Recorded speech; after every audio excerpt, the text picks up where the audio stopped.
దసరా ఉత్సవాల్లో టెక్నాలజీని ఆధారంగా చేసుకుని భక్తులకు ఎలాంటి ఇబ్బంది లేకుండా అన్ని ఏర్పాట్లు చేస్తామని సిపి రాజశేఖర బాబు తెలిపారు. దసరా ఉత్సవాలను 42 డ్రోన్లతో 500 కెమెరాలతో ఎప్పటికప్పుడు కంట్రోల్ రూమ్ నుంచి పర్యవేక్షిస్తామని అన్నారు. ఈ దసరా ఉత్సవాలకు ఆధునిక టెక్నాలజీని ఉపయోగిస్తామని వెల్లడించారు. ఎలాంటి అవాంఛనీయ సంఘటనలు జరగకుండా ఉత్సవాలను విజయవంతం చేస్తామంటున్న సిపి రాజశేఖర బాబుతో మా ప్రతినిధి లిఖిత ఫేస్ టు ఫేస్. ఇంద్రకిలాద్రిపై దేవి శరన్నవరాత్రి ఉత్సవాలకు అన్ని ఏర్పాట్లు కూడా దాదాపు పూర్తయ్యాయి. పోలీస్ పరంగా ఎంతమంది బందోబస్తు ఏర్పాటు చేస్తున్నారో మనతో మాట్లాడటానికి నగర పోలీస్ కమిషనర్ రాజశేఖర్ బాబు ఉన్నారు. ఆయన అడిగి తెలుసుకున్నాం. సార్ చెప్పండి, దసరా ఉత్సవాలు గతంలో చాలా విజయవంతంగా నిర్వహించారు పోలీస్ డిపార్ట్మెంట్. ఈసారి అదనంగా అంటే ఏఐ టెక్నాలజీ ఉపయోగించి కూడా ఎలాంటి ఏర్పాట్లు చేస్తున్నారు, ఎంతమంది బందోబస్తు కూడా ఏర్పాటు చేస్తున్నారు సార్?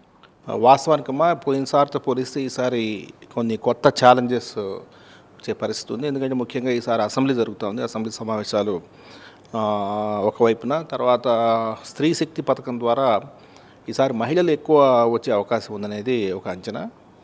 తర్వాత మూడవది వచ్చేసి మన విజయవాడ ఉత్సవం అని చెప్పేసి ఈసారి 4 ప్లేసెస్లో విజయవాడ ఉత్సవం నిర్వహిస్తున్నారు. సో దానికి సంబంధించి కొన్ని ట్రాఫిక్ పరమైన అంశాలు కావచ్చు, అదేవిధంగా క్రౌడ్ కంట్రోల్కి సంబంధించిన అంశాలు కావచ్చు, కొత్తగా యాడ్ అయిన సందర్భంలో ఈసారి చాలా జాగ్రత్తగా వ్యవహరిస్తున్నాము. ముఖ్యంగా లాస్ట్ టైము మూలా నక్షత్రంతో అయిపోతుంది అనుకున్న భక్తుల తాకిడి దసరా రోజు నాటికి ముఖ్యంగా భవానీలు లక్షలాది సంఖ్యలో రావడం, కొంత ఊహకు అందని విధంగా భక్తులు రావడం అనేది కొంత ప్రాబ్లం అయినప్పటికీ చాలా సమర్థవంతంగా ఆ రోజు డ్రోన్స్ కావచ్చు, తర్వాత సీసీ కెమెరాస్ కావచ్చు, హోల్డింగ్ ఏరియా ఏర్పాటు చేసుకునేసి చాలా వరకు గట్టిగా మంచి బందోబస్తు ఇవ్వగలిగాం. అయితే ఈసారి మరికొంత వినూత్నంగా కొంత ఆధునిక సాంకేతికత ఉపయోగించుకొని ముందుకు వెళ్ళాలనేది ఆలోచన. పోయినసారి మనకు ఎన్టీఆర్ పోలీస్ కమిషనరేట్ దగ్గర 3 డ్రోన్లు ఉండేవి. ఈసారి అవి 42 డ్రోన్స్ మనకు ఉన్నాయి. సో ప్రతి హోల్డింగ్ ఏరియా, అదేవిధంగా ప్రతి పార్కింగ్ ఏరియా, అదేవిధంగా ప్రతి బేటింగ్ ఘాటు, ప్రతి ఎగ్జిబిషను, తర్వాత పున్నమి ఘాటు, అన్ని ప్రదేశాలు కూడా ఈ 42 డ్రోన్స్ని మోహరించబోతున్నాం. ఈ డ్రోన్ ఫీడ్ని కమాండ్ కంట్రోల్, ఏదైతే మనకు మోడల్ గెస్ట్ హౌస్లో కమాండ్ కంట్రోల్ ఏర్పరిచాము, ఈసారి మామూలుగా సీసీ కెమెరాస్ చూడడమే కాకుండా డ్రోన్ వ్యూ గురించి సపరేట్ స్క్రీన్ అనేది ఏర్పాటు చేస్తున్నాము. ఆ స్క్రీన్ ద్వారా డ్రోన్ వ్యూని మనము కంటిన్యూస్గా వీక్షించడానికి అవకాశం ఉంటుంది. అదేవిధంగా ఈసారి కొంత ఏఐ టెక్నాలజీని ఉపయోగించుకొని కొంత ముందుకు వెళ్ళాలనేది ఆలోచన. ముఖ్యంగా రైల్వే శాఖకు సంబంధించిన వారి డేటాబేస్ని వారిని అడిగి వాళ్ళ అప్లికేషన్ అడగడం జరిగింది. ట్రైన్స్ ఏ సమయానికి ట్రైన్స్ వస్తాయి, ఎంతమంది ప్యాసింజర్స్ దిగుతున్నారు అనే డేటా మన కంట్రోల్ రూమ్కి అనుసంధానం చేశాము. ఆ డేటా ఒకవైపున వస్తుంటుంది. అదేవిధంగా బస్ స్టేషన్ నుంచి కూడా వారి డేటాబేస్ని అనుసంధానం చేసి వారి ఏపీఐ కూడా తీసుకొని చేసి ఆ డేటాను కూడా విశ్లేషిస్తున్నాము. అంతేకాకుండా అక్కడ క్రౌడ్ ఎంత ఉన్నారు అని తెలుసుకునే క్రమంలో అస్త్రం అనే ఒక యాప్, ఎన్ని వెహికల్స్ ఉన్నాయి, ఉదాహరణకు పార్కింగ్లో ఎన్ని వెహికల్స్ ఉన్నాయనేది అస్త్రం అనే యాప్ ఖచ్చితంగా చెప్పగలదు. అదేవిధంగా కొంత సర్వీస్ ప్రొవైడర్స్తో కూడా మాట్లాడుతున్నాము. ఎంతమంది క్రౌడ్స్ ఉన్నారు, ఒక పర్టికులర్ ప్లేస్లో ఎంతమంది క్రౌడ్స్ ఉన్నారు అనేది కూడా క్యాలిక్యులేట్ చేసి మన కంట్రోల్ రూమ్కి అనుసంధానం చేసి మాకు బాగుంటుంది. దాని ద్వారా ప్లానింగ్ బాగా చేసుకోవచ్చు అనేది ఒక ఆలోచన. ఈసారి ఎక్స్పెక్టెడ్ టైమ్ ఆఫ్ దర్శన్ అది ఇవ్వడానికి ట్రై చేస్తున్నాము.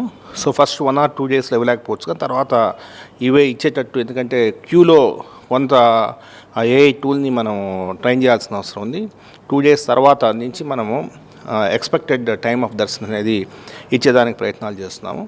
అదేవిధంగా కౌంటింగ్ కెమెరాస్ చాలా ప్లేసెస్లో కౌంటింగ్ కెమెరా. ఎన్ని కెమెరా అంటే ఇప్పటికీ మనం టెంపుల్లో 200 కెమెరాస్ ఉన్నాయి. చుట్టుపక్కల పోలీస్ తరఫు నుంచి ఎన్ని కెమెరాస్ తీసుకొస్తున్నారు, అదేవిధంగా ఫిజికల్గా ఎంతమంది పోలీస్ బందోబస్తు ఏర్పాటు చేస్తున్నారు, అదేవిధంగా మన జిల్లానే కాదు పక్క జిల్లాల నుంచి కూడా ఏమన్నా పోలీస్ మెన్ను తీసుకొచ్చే ప్రయత్నాలు ఏమైనా చేస్తున్నారు సార్?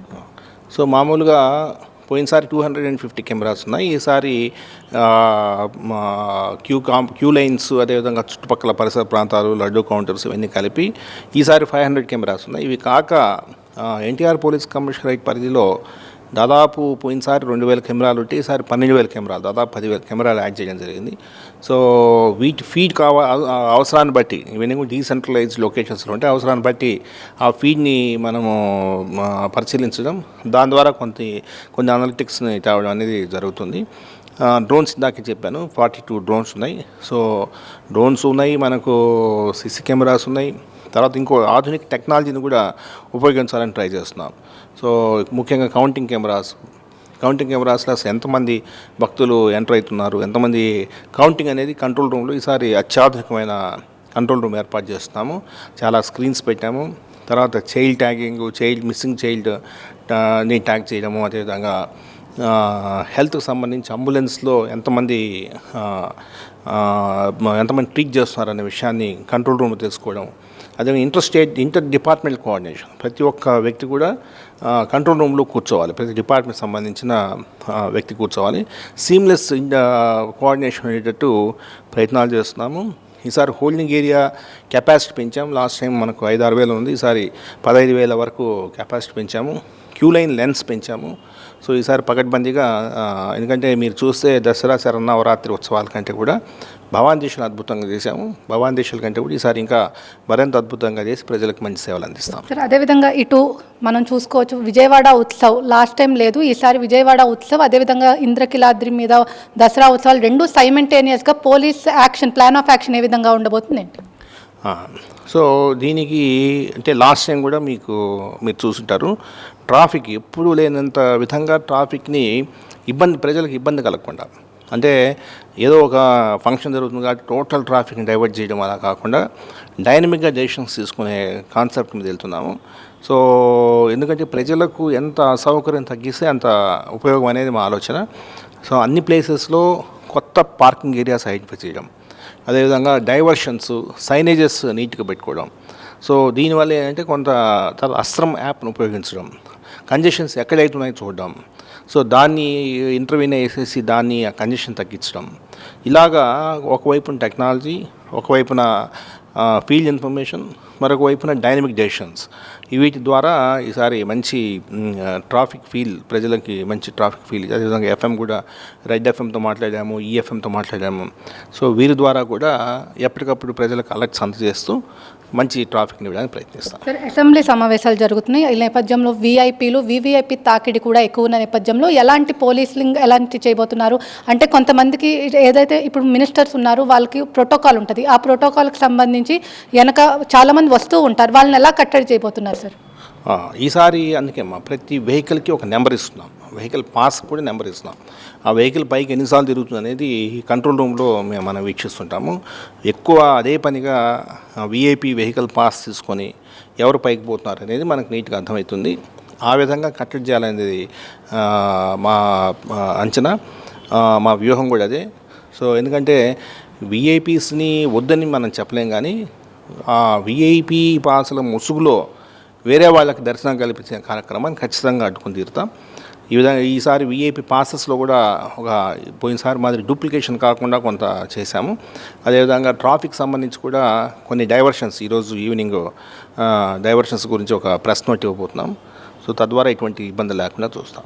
ఇది మొత్తం మీద చూసుకున్నట్లయితే ఇటు డ్రోన్స్ ఉపయోగించి సాంకేతికను జోడించి ఇటు దసరా ఉత్సవాలను విజయవంతం చేస్తామని చెప్పి అన్ని శాఖల సమన్వయంతో ఈసారి విజయవాడ ఉత్సవం అదేవిధంగా దసరా ఉత్సవం కూడా విజయవంతం చేస్తామని చెప్పి కూడా సిపి రాజశేఖర్ బాబు చెప్తున్నారు. ఇది ఇక్కడ ఉన్న పరిస్థితి. వీడియో జర్నలిస్ట్ అఖిల్తో లిఖిత, డిజిటల్ న్యూస్, విజయవాడ.